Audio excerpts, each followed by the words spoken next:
कर रहे हैं? अभी हम जब स्ट्रेंथ की कगार पे खड़े हैं यहाँ पे, तो क्या मंशा क्या है? देखिए, 2 3 4 कारण हैं कि इसके पीछे सबके अलग अलग कारण हो सकते हैं, बट आमतौर पर एक जो सबसे बड़ा कारण निकल कर आ रहा है हम्म। कि जिस वजह से विदेशी प्रमोटर अपनी हिंदुस्तान की कंपनी में स्टेक बेच रहे हैं, वो है कि उनको लगता है हिंदुस्तान की कंपनी के वैल्यूएशन बहुत महंगे हैं। अच्छा। जिस प्राइस पर हिंदुस्तान की कंपनियों के शेयर ट्रेड कर रहे हैं विदेशी कंपनियों के शेयर, वो उनके हिसाब से इतने वैल्यूएशन जस्टिफाई नहीं होते हैं। अगर प्रमोटर को ही अपना शेयर महंगा लगे हाँ। तो फिर सोचने की बात है दूसरों को। कोई एग्जांपल आप देंगे, मतलब कितना डिफरेंस मैं है? बताऊंगा वो आपको। उसके पहले एक तो कारण ही हो गया। दूसरा कारण क्या है, विदेशी प्रमोटर को पैसे की जरूरत ज़्यादा है, क्योंकि देखिए ये तो कैसा हो गया, कमाऊ पूत है भारतीय कंपनियां।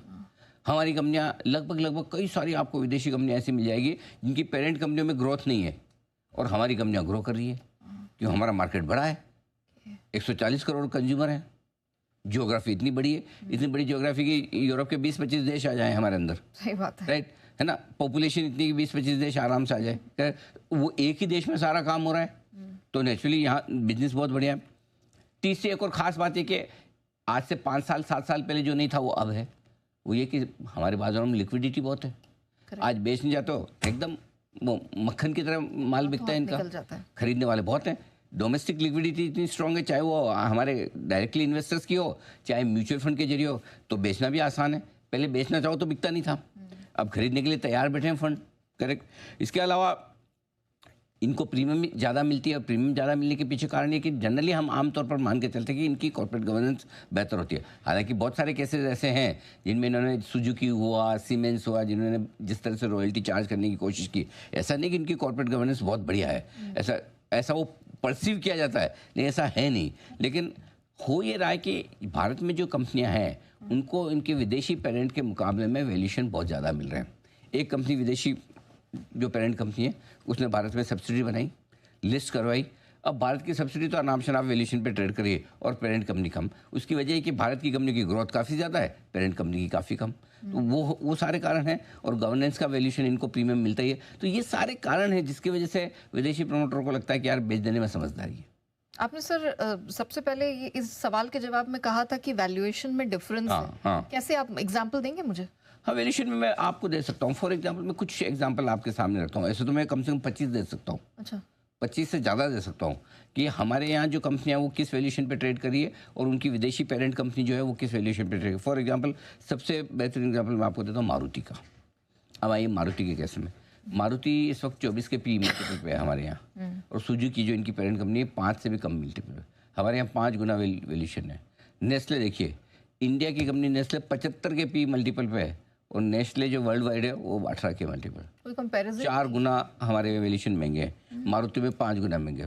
अब आइए दूसरी फील्ड की भी बताता हूँ। फॉर एग्जांपल एबीबी लिमिटेड हमारे यहाँ 60 के पी मल्टीपल पे है, और बाहर 20 22 के मल्टीपल पे है, जो लगभग लगभग 2.5 गुना से ज़्यादा है, 3 गुना के आसपास है। ठीक है। अब ये इस तरह के, ये तो बड़े और लिक्विड नाम हो गए। कुछ छोटी कंपनियां भी जैसे लिंडे इंडिया जो गैसेज वगैरह प्रोडक्शन करने का काम करती है, वर्ल्ड वाइड बहुत फेमस कंपनी, हमारे यहाँ 88 के पी मल्टीपल पे है।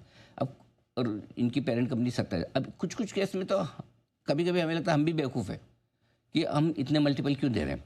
अब लिंडे इंडिया ठीक है, गैसेस बनाती है, वो कोविड के वक्त बड़ी लाइमलाइट में आई थी, ऑक्सीजन की ज़रूरत हुई थी, वो तब से महंगी चल रही है। और होता क्या है, एक दूसरी प्रॉब्लम क्या है यहाँ कि ये जो विदेशी कंपनियाँ हैं इनकी इक्विटी छोटी होती है, फ्लोटिंग स्टॉक कम होता है, ट्रेडिंग कम होती है, ज़्यादातर लोग जो खरीदते हैं वो इन्वेस्टमेंट के लिहाज से खरीद के रखते हैं, इंस्टीट्यूशनल होल्डिंग ज़्यादा होती है। सो अब उसके क्या है, फ्लोटिंग स्टॉक कम होने से जो वैल्यूएशन अनाप शनाप बढ़ते जाते हैं, सप्लाई आती नहीं है, और जिनके पास है उनको बेचना नहीं है। सो कुछ भी वैल्यूएशन मिलता है। अब 88 का पी मल्टीपल लिंडे इंडिया जैसी कंपनियों के लिए हो जाता है, तो लोगों को लगता है यार ये तो, अब कोई भी लिंडे इंडिया का प्रमोटर भी सोचेगा यार इतनी महंगे वैल्यूएशन पे मेरी सब्सिडी इतनी तो बढ़िया नहीं है। भैया आपका बच्चा कितना बढ़िया है, कितना होनहार है, पेरेंट्स से ज़्यादा कौन जानता है। करेक्ट। सो कितने वैल्यूएशन मिलने चाहिए। तो कुछ गलतियाँ तो हमारे इधर भी है।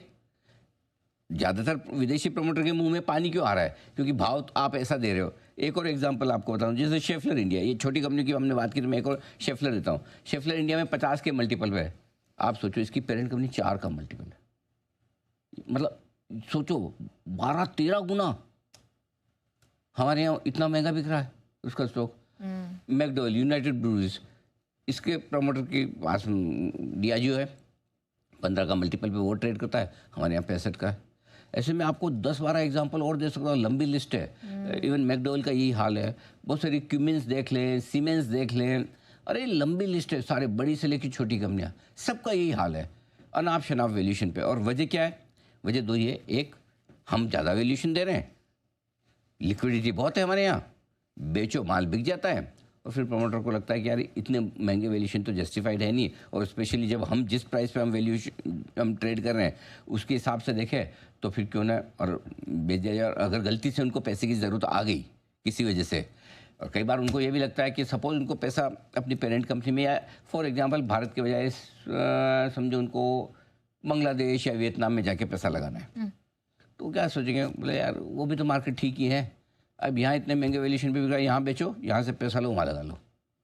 सो कुछ गलतियाँ हम ही कर रहे हैं, हम ही एग्जिट दे रहे हैं उनको, और हम उनको मतलब लालच दे रहे हैं कि आप बेच दीजिए, लेकिन कुल मिला के अल्टीमेटली नुकसान तो हो ही जाता है। तो ये कुछ एग्जांपल हैं जो ये बता रहे कि विदेशी प्रमोटर इतने सस्ते ट्रेड कर रहे हैं, पेरेंट कंपनियां बहुत सस्ती ट्रेड कर रही है ग्लोबल मार्केट में। ये सारी पेरेंट कंपनियां हम बाहर लिस्टेड है, इंडिया में नहीं, इंडिया के बाहर लिस्टेड है, उनके वैल्यूएशन बहुत कम है क्योंकि उनकी ग्रोथ भी कम है।